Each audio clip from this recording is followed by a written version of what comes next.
gente, ó, primeira aula de humanas. Essa pré-aula tem uma importância grande, tá certo? Por quê? Ó, professor, mas já vai começar uma aula tão importante assim? Vai. Sabe por quê? Às vezes a gente pergunta assim, por que diabos o Brasil tem essa política de hoje, não é? Ora, essa política não é de hoje não, minha gente. Essa política, ela foi construída há um tempo danado atrás. Vê, preste atenção aqui, ó. Se a gente olhar direitinho, essa pré-aula tem um nome muito interessante. Ó o mouse aqui, ó. Aqui, preste atenção. Oligarquia. Sabe o que quer dizer isso? Oligarquia quer dizer governo de poucos. No Brasil, logo no comecinho da República, a gente teve uma oligarquia que era controlada apenas por 2 estados. Com certeza você já deve ter visto, mas vamos relembrar. Os 2 estados eram São Paulo e Minas Gerais. Tá certo? Esses danados, eles tinham um controle político tão grande, mas tão grande, certo? Que controlava o país inteiro. Agora, obviamente, ó, professor, mas como? De lá ele controlava? Vê, ele controlava sim, só que tinha uma estrutura por trás. Vamos embora? Vê, presta atenção aqui. O que danado é a oligarquia? Ó, presta atenção. Se a gente levar em consideração, tá certo? Se a gente levar em consideração esse contexto aqui, a gente pensa, a gente dialoga com a política nacional de hoje. Vê lá, República Velha começa quando? Exatamente no momento em que a República é proclamada. Prove, mas foi sempre a oligarquia? Foi? Não. A gente teve um período, tá certo, que a gente chama de República da Espada. Por que isso, professor? Simples, meus queridos, bem simples. Os 2 primeiros presidentes do Brasil, ó, já que não tem aqui, eu vou mostrar para vocês aqui, ó. Vê, presta atenção. República Velha, não é? República Velha. Os 2 primeiros presidentes da gente, os 2 danados, os 2 primeiros presidentes da gente, foi esses caras aqui, ó, Deodoro e quem? Floriano. O que é que eles têm em comum? O que é que esses danadinhos têm em comum? Eles são militares. São militares, não é? Esses 2 danados iniciaram, na realidade, tá certo? A ideia de República Velha. Vê lá. Se a gente levar em consideração, preste atenção aqui, ó. Ó, tá vendo essa mãozinha aqui? O presidente da República, ele tinha, tá certo? Um contexto. Um presidente da República, ele tinha o poder de controlar os governadores, e os governadores tinham o poder de controlar os coronéis. Então, vendo essas setinhas aqui, isso aqui é simples. Tudo isso daqui, a gente tem hoje uma palavrinha bem simples para denominá-la: clientelismo. Clientelismo. Ó, a nível municipal, quem controlava eram os coronéis. Voto Cabresto, juiz Bico de Pena. Prove que era juiz Bico de Pena, juiz comprado, minha gente. Todas as eleições, todas elas, de 1894, quando acaba a República Velha, até 1930, 1894, até 1930, tá certo? Todas as eleições foram fraudadas. Foram 36 anos onde essa política nacional era completamente corrupta. Não havia uma eleição, olha, uma só eleição que a gente pudesse dizer assim, essa foi coerente, essa foi honesta. Então veja, a gente tinha um presidente, governadores e a nível de municípios, coronéis controlando essa política toda. A nível municipal, chamamos de coronelismo, apesar de que vocês sabem muito bem que eu não concordo com a ideia de que só o Nordeste é que teve coronéis. O maior coronel do Brasil ficava em São Paulo, se chamava Barão do Café. A nível estadual, a gente tinha a política dos governadores. E a nível de presidência da República, a política do café com leite. E como era que funcionava? O coronel, tá certo? Era cabo eleitoral, aqui ó, cabo eleitoral, certo? Esse cabo eleitoral, ele com certeza conseguia controlar os votos para o governador do estado, e esse governador do estado apoiava os presidentes que só saíam de São Paulo e Minas Gerais. Qual era o troco? O presidente da República não se metia nas políticas estaduais, não se metia nessas políticas, tá certo? A gente tinha toda a estrutura que foi montada, minha gente, para a monarquia durante 50 anos do segundo reinado. Essa estrutura ela não foi desmontada, ela apenas trocou os protagonistas. O primeiro protagonista era Pedro II. O poder estava nas mãos dele, mas lembre-se que naquela época, durante todo o segundo reinado, já existia, tá certo, uma estrutura econômica muito forte em São Paulo, Minas Gerais, por conta do café. Percebam que nesse período a gente vai ter movimentos sociais muito fortes. Ora, pensem comigo, ó, aqui, vem cá, pensa comigo. Como é que toda a estrutura republicana nasce sem mudar a estrutura social? Porque se a gente levar em consideração as revoltas, e não pense que foi só no campo não, nem só no Nordeste, elas aconteceram no Brasil inteiro. Rio de Janeiro, só no Rio, tá certo? Teve duas revoltas, a revolta da vacina e a revolta da chibata. Em São Paulo, tá certo? Nos anos 20, a gente vê uma das fortes revoltas tenentistas. A gente tem, obviamente, no Nordeste, pelo menos 3 grandes movimentos. A gente tem Canudos, que com certeza, tá certo, vai ser o movimento em termos de campo mais forte no Brasil, não é? Que deu um trabalho danado à República, principalmente por arregimentar mais de 40 mil pessoas e chegar a ser a segunda maior cidade do Brasil. E também a gente tem o Cangaço, que foi praticamente até o final dos anos 30, tá certo? Dando trabalho às autoridades. Prof, o que era que esse povo queria? Sobreviver, meus amores. Sobreviver. Lembrando que no Rio Grande do Sul, a realidade não é nem no Rio Grande do Sul, né? Na região sul, certo? Mais especificamente entre Paraná e Santa Catarina, não é? Ali na região sul, também teve uma revolta nos moldes de Canudos, que vai ser a revolta do contestado. Ok? Isso sem falar, tá certo? Numa... Eu não costumo chamar de revolta, mas numa grande transformação cultural que também vai acontecer nesse período, nos anos 20, que é a Semana de Arte Moderna. Tá certo? Vamos embora. Olha, vou fazer algumas questões aqui, acompanhe comigo e vê direitinho, tá certo? Que esse Brasil de revoltas, ele na realidade terminou acontecendo também na chamada República Velha e principalmente na República Oligárquica. Canudos, por exemplo, estoura, tá certo? No primeiro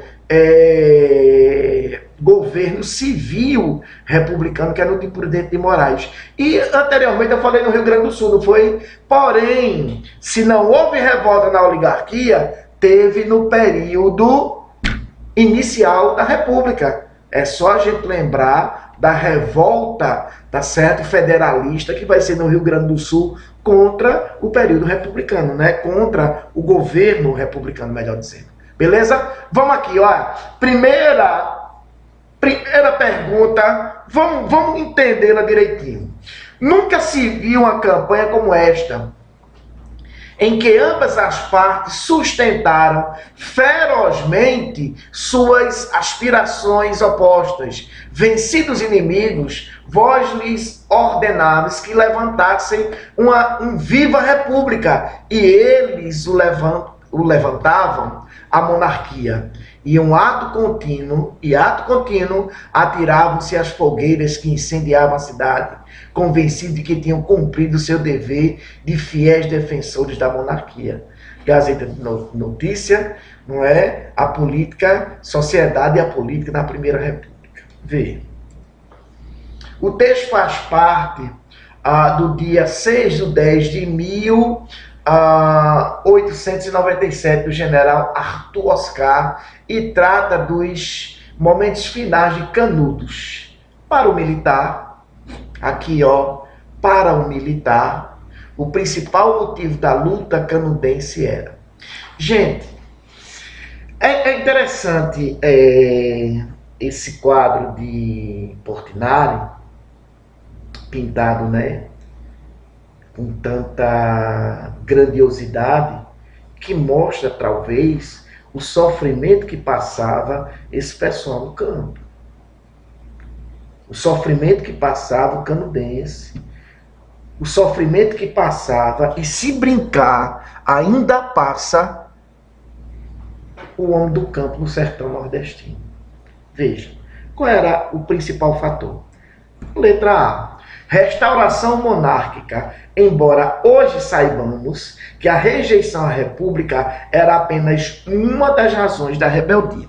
Tem muita gente que acha assim, Canudos aconteceu porque Antônio Conselheiro era monarquista. Meus amores, perceba, não era por aí não.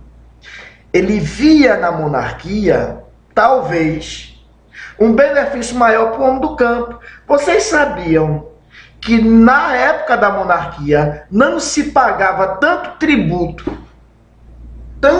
tributo pela terra? Só havia a tributação das grandes propriedades. Então o pequeno lavrador pagava não. Durante, a instauração da república, isso mudou. Então, o pequeno lavrador, aquele que tinha uma terrinha para sobreviver, passou a pagar imposto também. Então, veja que para Antônio Conselheiro, minha gente, a vida do camponês tinha mudado. Então, por isso a ideia de monarquia. Ele falava na ideia de sebastianismo, na volta, não é, de Pedro II, mas olhe, tire aí a ideia de um cara que, apesar de que essa ideia de um brutamontes ou um sertanejo que não sabia de nada, não é por aí não, tá certo? Hoje já há uma visão mais moderna do que realmente era Antônio Conselheiro. Óbvio, ele lá tinha, os problemas dele, porém essa ideia de um camponês simples, de um homem bruto, de uma questão religiosa exacerbada, olhe, Antônio Conselheiro tinha uma cabeça, tá certo, em termos de política muito boa. Então vamos lá. A letra A se encaixa direitinho, não é? Mas vamos descartar alternativa por alternativa. Letra B, valorização de senhores rurais. Claro que não. Canudos, na realidade, vai ser um alento para o homem do campo. Então não vai valorizar os donos de engenho. Eles estavam saindo dos engenhos. Letra B, tá descartada. Letra C, restauração monárquica, que hoje sabemos era de fato a única razão da longa resistência sertaneja. Minha gente, fome, miséria, exploração, abandono do Estado, tudo isso faz parte de Canudos. A questão da monarquia era um item, como diz lá a letra A, tá certo? Letra D, Valorização do meio rural. Embora hoje saibamos que Antônio Conselheiro não apoiava os incêndios provocados por monarquistas nas cidades republicanas. Veja, essa questão de apoiar, o pessoal de Canudos queria sobreviver. Canudos foi destruída, tá certo? Pelo exemplo, pela grandiosidade que foi, sem necessariamente ter apoio do Estado. Então, valorização do meio rural, de jeito nenhum. Letra E, restauração monárquica, o que fez com que a luta de Antônio Conselheiro recebesse amplo apoio dos monarquistas do sul do Brasil. Claro que não, não é? Vejam, aqui, gente, a letra A se encaixa direitinho. Veja, restauração monárquica. Embora hoje saibamos que a rejeição à República era apenas uma das razões da rebeldia. Beleza? Letra A, direitinho, não é? Resposta, letra A. Vê o segundo. Ó, esse quadro de Társila do Amaral, tá certo? É fantástico, não é? Um quadro que demonstra a miscigenação já grande no nosso país. Percebam que há aqui, tá certo, elementos, veja, até uma muçulmana, certo? Ó, tá vendo aqui? Presta atenção, menino, olha, aqui, ó. Vejam, isso aqui simboliza o Brasil, não a Europa. A ideia da Semana de Arte Moderna, ela demonstra que a arte brasileira, ela precisava realmente, tá certo, fazer uma transformação, utilizando, tá certo, a arte, que obviamente o Brasil era muito ligado à França, desde a época lá de Dom João, desde a época da monarquia, tá certo? É só lembrar da missão francesa que veio ao Brasil naquela época. Então havia, obviamente, uma relação muito forte entre a arte que era produzida no Brasil e a França, ou a arte francesa. Mas veja, minha gente, veja que arretado. Ó, aqui você tem Társila do Amaral. Eita, mulher, ó, imagem, retrato, né, dos anos 20. Uma mulher do seu tempo, da sua época, porém, à frente no que diz respeito à arte, a visão da arte que ela tinha, não é? Ela pagou, Mário de Andrade, Oswaldo de Andrade, tá certo? Era muita gente, não é? A tela de Társila do Amaral apresenta um novo personagem na cena sociopolítica da América Latina, em meados do século XX. A partir dessa constatação, examine as afirmativas. 1. As classes trabalhadoras se tornaram força social crescente a partir da industrialização dos anos 30 e tiveram nas lideranças populistas um meio de adquirirem força política atuante. Olha, logo no começo da monarquia, quando o café começou a crescer muito, o café tem uma importância grande, tá certo? Dentro desse contexto, porque vai trazer para cá os anarco-sindicalistas. Esses anarquistas, tá certo? Vão começar a colocar as ideias, né, em relação à classe trabalhadora do Brasil. Nos anos 30, certo? Em 22 já tinha surgido o Partido Comunista, veja que importância, né, nessa época também, tá certo? Então, nesse momento, a classe trabalhadora começava a ganhar impulso, tá certo? Essa alternativa é verdadeira. 2. As lideranças populistas valorizavam os interesses das classes trabalhadoras e, quando conquistaram o poder do Estado, procuraram harmonizar suas demandas com as dos capitalistas. Querendo ou não, tá certo? A questão do Estado, a questão do trabalhador, as lideranças populistas em 30, quem surge? Getúlio Vargas, não é? Vai derrubar a oligarquia cafeeira e vai, na realidade, ser o primeiro grande populista brasileiro. O Estado começava aqui, ó, o Estado começava menino, ó, presta atenção, que o Estado, principalmente com Getúlio, começava a ganhar um impulso ainda maior, beleza? A segunda, verdadeiro. Terceiro, o domínio político das oligarquias criou as condições concretas para os movimentos operários chegar ao poder. Chegaram ao poder como os operários, se é que a gente pode falar em relação a chegar ao poder, chegou ao poder em 2002 com Lula, Partido dos Trabalhadores, e realizaram suas reformas sociopolíticas sem transgredir as regras do Estado democrático. Obviamente, falso.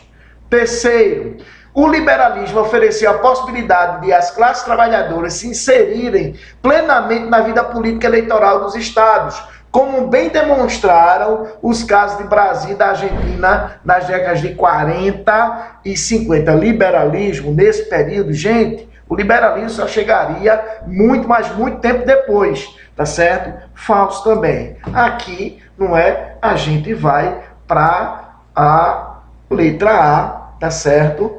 1 e 2 verdadeiras, tá certo? Ó, terceira questão. Na obra Raízes do Brasil, publicada pela primeira vez em 1936, Sérgio Buarque de Holanda, ao analisar os processos históricos de formação da sociedade, afirma. Vocês sabem que Sérgio Buarque de Holanda foi um grande nome, né?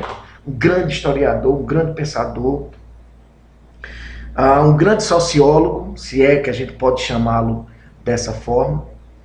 Sérgio, ele tem uma visão, talvez até um pouquinho hoje, né, algumas das visões de Sérgio a gente tem que rever, tá certo? Mas ele, nesse momento, ele vai transcrever o Brasil, certo? De forma bastante coerente. Vejam, vamos ler o texto dele. Desde o período colonial, para os detentores dos cargos públicos, a gestão política apresentava como assunto os seus interesses particulares. Gente, presta atenção. Alô, aqui, ó, comigo. Vê. Desde o período colonial, para os detentores de cargos públicos, meus amores, vocês lembram quem foram os primeiros homens públicos? Lembram como eles eram chamados? Lembram não, não é? Pois eu vou lembrar. Eram homens bons. Por que homens bons? Porque tinham dinheiro. Desde o período colonial, passando pela monarquia, com voto censitário, pouquíssima gente participando da política, e o início da república tão tumultuado, não é? Os cargos públicos, minha gente, não é para todo mundo, infelizmente. De público só tem um nome. A gestão política apresentava-se como assunto de seus interesses particulares. Isso caracteriza justamente o que separa o funcionário patrimonial e o puro burocrata.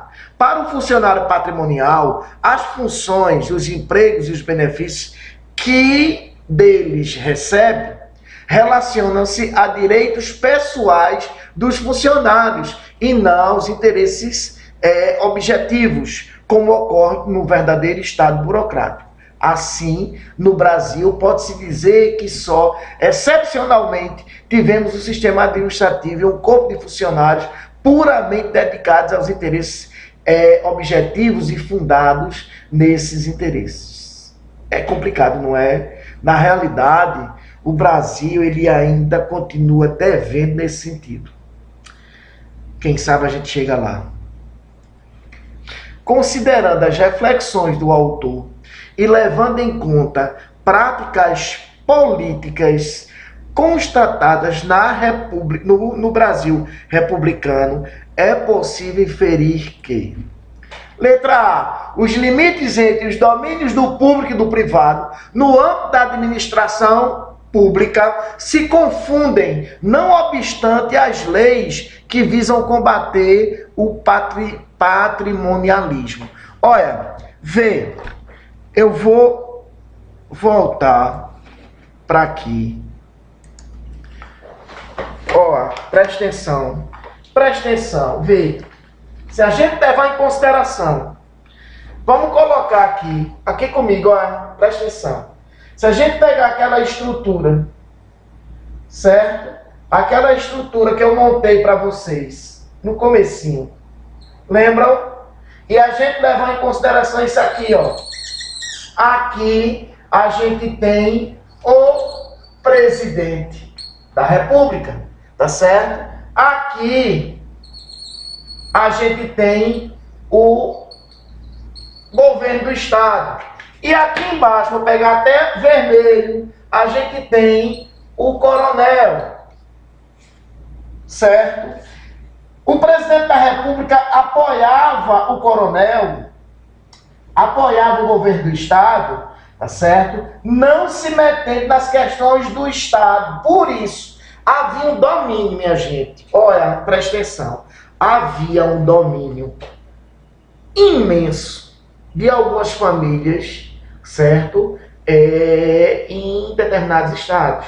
Por exemplo, a família Aciola lá no Ceará, aquela que era protegida, certo, de Padre Cícero, ok? Então, veja, o presidente apoiava o governo do estado não se metendo, tá certo, na sua política. O governo do estado soltava verbas para prefeitos e para os coronéis. O que era que ele fazia de volta? O coronel, ele na realidade elegia políticos só comprometidos com o governo do estado. Mas como é que eles tinham isso? Como era que eles podiam? Gente, os votos eram comprados. Havia inclusive o danado do voto fantasma. Voto fantasma, professor? Oxe, mas veja, isso quer dizer que defunto votava? Era? Não. Geralmente um cara que morreu,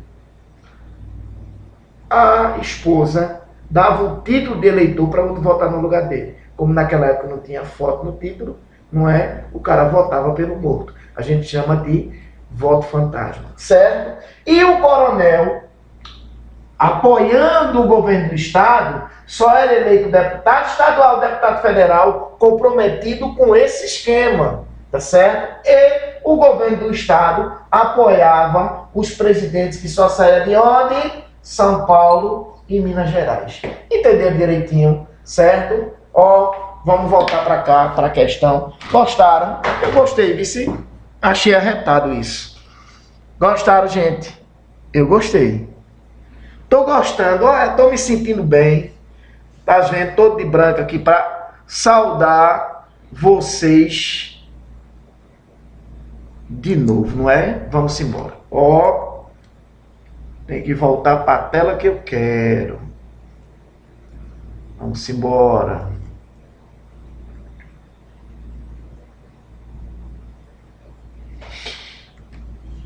Os limites entre os domínios do público e do privado no âmbito da administração pública se confundem, não obstante as leis que visam a combater o patrimonialismo.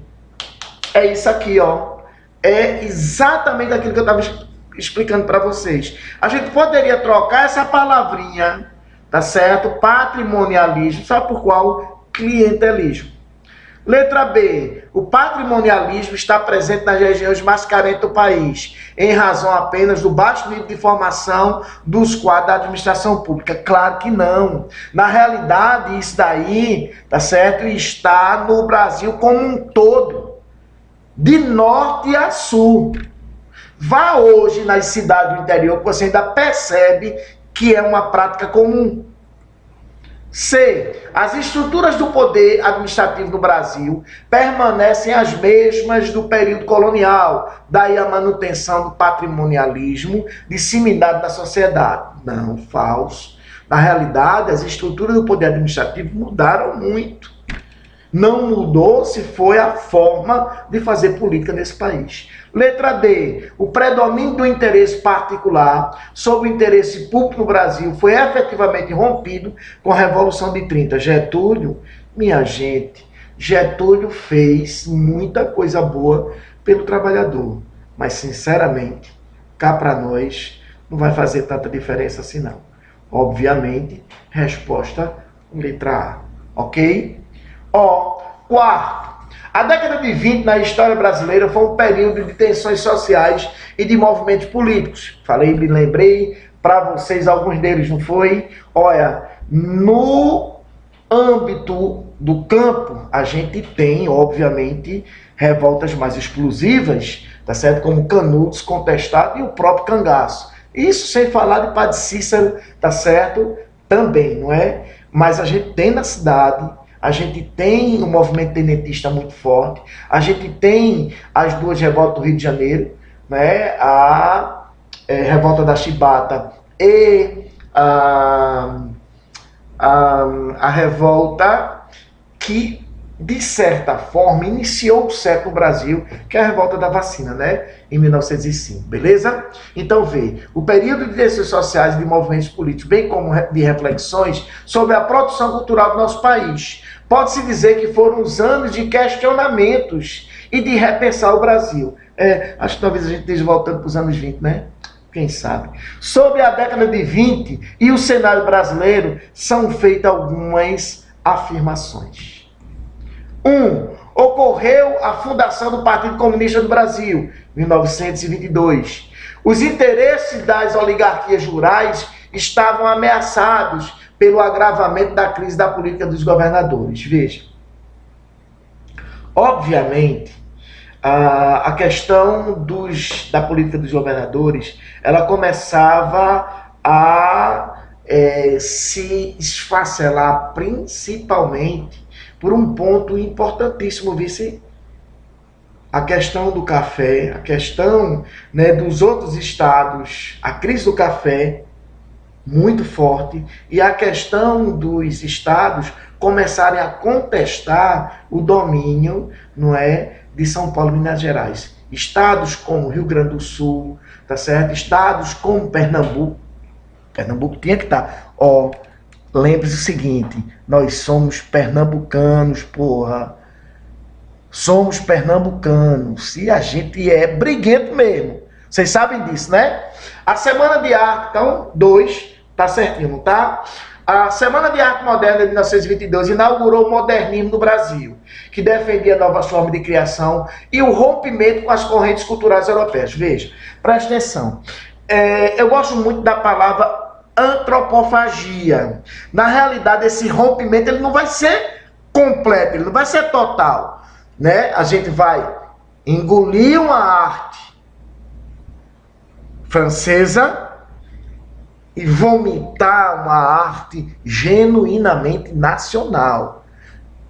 Esse rompimento, a palavra rompimento, ela deveria ter tá certo, mas esse rompimento ele não foi pleno. Preste atenção, é só lembrar da palavra antropofagia, tá certo? A alternativa correta, obviamente, se as três estão corretas, letra E, tá certo? De amor, namorados eternos, certo, gente? Vocês me viram falar da questão dos anos 20, tá certo? Veja aí, 1922, o dia, né, que foi fundado o Partido Comunista Brasileiro. É claro, tá certo, que talvez um dos mais nobres integrantes, tá certo, desse partido vai ser Luiz Carlos Prestes. Depois da coluna Prestes, ele vai perceber que o movimento tenentista ele não iria mudar o país, tá certo? Apesar de que o movimento tenentista ele era elitista, ligado ao exército, tá certo? Tá aqui, a formação do Partido Comunista Brasileiro. Esse partido, ele na realidade, querendo ou não, lutou muito pela causa trabalhista, pelo trabalhador dentro do Brasil. Beleza? Vamos lá. A República Velha, 1889 a 30, lembrando que a República Velha tem dois viés, né? República da Espada, a primeira parte, vai de 89 até 94, e de 94, quando foi eleito Prudente de Moraes, até o Washington Luiz, o último presidente da oligarquia, tá certo? Do café com leite, a gente chama República Velha. República da Espada, de 89 a 94, República Oligárquica de 94 até 1930. No Brasil teve a chamada política dos governadores, um dos seus elementos mais caracterizadores. certo? Obviamente, lembre-se que ali estava no biombo, no meio, tá certo? Atendendo a ideia, né, lá de cima do presidente da República de apoiar o presidente só saindo de São Paulo, Minas Gerais, e apoiando embaixo também, que era o momento onde se dava dinheiro, se apoiava, né, a violência praticada pelos coronéis em vários estados. Não aceita a ideia de coronel só no Nordeste, não, tá certo? O objetivo dessa política era, letra A, fortalecer o poder central diante do fortalecimento das oligarquias estaduais. Não, na realidade, isso era uma troca, então ele não podia fortalecer apenas o poder central, tá certo? As oligarquias estaduais também eram fortalecidas. Aliás, eram as oligarquias estaduais que mantinham, de certa forma, o poder da estrutura, tá certo, do governo central. Dissolver as oligarquias rurais, concentrando o poder nos governos estaduais. Gente, essas oligarquias rurais, os coronéis, o poder do coronel era muito forte. Letra B também está fora. Letra C, promover o fortalecimento da Federação do Brasil, dividindo o poder entre os estados fortes e fracos no país. De forma nenhuma, não é? Essa federação era só no nome, tá certo? O estado nasceu federalista, não é? Mas nesse momento a federação era controlada por 2 estados, os mais fortes, os mais ricos, os mais numerosos. Me perguntem, professor, e aí? Continuam sendo São Paulo e Minas Gerais os estados mais ricos, mais fortes, tá certo? E mais numerosos desse país. Letra D. Enfraquecer as alianças oligárquicas estaduais que comprometessem nas eleições a sucessão presidencial. Enfraquecer, ora, se enfraquecesse essas oligarquias, aqui ó, menino, presta atenção, se enfraquecesse as oligarquias, não tinha como controlar o poder não, porque eram essas oligarquias que mantinham o governo central, ok? Letra E, harmonizar os interesses dos estados mais ricos, São Paulo e Minas Gerais, ao mesmo tempo em que fornecia os objetivos do poder central em relação à política nacional. Olha, harmonizar os interesses dos estados mais ricos, lembrando São Paulo e Minas Gerais, ao mesmo tempo em que favorecia os objetivos do poder central, entendesse em relação à política nacional, ou seja, era o clientelismo, né, queridos? Clientelismo, entendesse? Então aqui, ó, resposta letra E. Abraço para vocês, abraço grande para vocês. Estou muito feliz em começar novamente esse ano. Vamos fazer um ano arretado de bom, tá certo? Professor Vicente se despedindo aqui de vocês, não é? Se despedindo, mas lembrando que a gente vai ter um ano muito proveitoso, tá certo? E lembre-se, meus queridos, somos pernambucanos arretados. Somos mais fortes e, se brincar, também mais bonitos, não é? Abraço para vocês.